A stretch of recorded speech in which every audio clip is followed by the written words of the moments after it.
Good afternoon. Fade to Black breaking news for this Tuesday, October 14th, 2025. This is all of the news that you need. I'm Jimmy Church.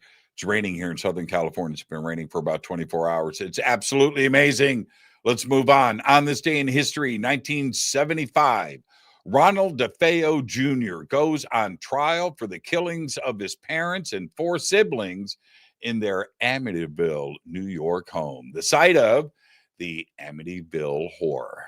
That's right, on this day in 1975. Here's your fader fact. Didn't know this. A pencil can draw a line 35 miles long. I bet you didn't know that. Let's get to the breaking news. Well, SpaceX's luck appears to be turning after a second straight successful test flight of the Starship launch system, the most powerful rocket ever constructed. It all went down last night. The test mission from SpaceX's facilities in South Texas was the last for Starship version 2, which SpaceX will now retire in favor of another slightly larger and more powerful prototype, V3.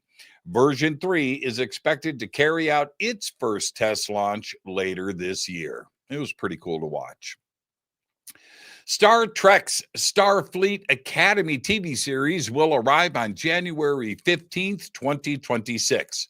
Starfleet Academy revolves around Holly Hunter's Captain Nala Aki, a new chancellor of the withered institution that is Starfleet, following 120 years of diminishing importance amid the post-burn crisis seen in Star Trek Discovery. I'm all in, and I can't wait. Beetlejuice's secret companion star has finally been revealed. The breakthrough came during a critical observational window around December 6th, when the companion, called Beetle Buddy, reached its maximum separation from the supergiant before disappearing behind it for another 2 years. Betelgeuse is 700 times larger than our sun and thousands of times brighter, making it extraordinarily difficult to spot nearby objects. But they did it, and the images are amazing. NASA will say goodbye to the International Space Station in 2030. The ISS will be deorbited and driven into a remote area of the Pacific Ocean. Now, for 24 hours a day, 7 days a week since November of 2000, NASA and its international partners have sustained a continuous human presence in low Earth orbit, including at least one American. It's a record that China will break in about 25 years. Using 11 years of magnetic field measurements from the European Space Agency's Swarm satellite constellation, scientists have discovered that there's a weak region in Earth's magnetic field over the South Atlantic Ocean, known as the South Atlantic Anomaly. And it has expanded by an area nearly 2.5 times the size of continental Europe since 2014. In the northern hemisphere, there are two places where the magnetic field is particularly strong, one around Canada and the other around Serbia.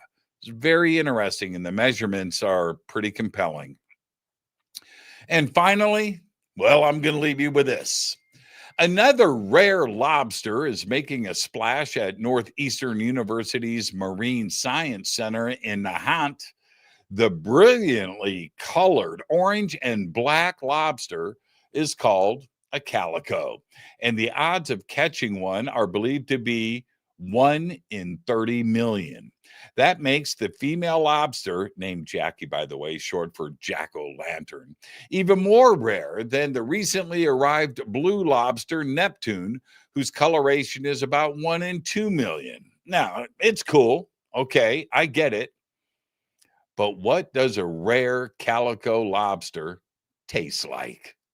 Now, I know you're thinking it, but I'll say it out loud. I just had lobster eggs Benedict in Boulder, and it was amazing. Seriously. There you go. There's all the Fade to Black breaking news that you need for this Monday, October 14th, 2025. Breaking news is produced by Renee Neumann.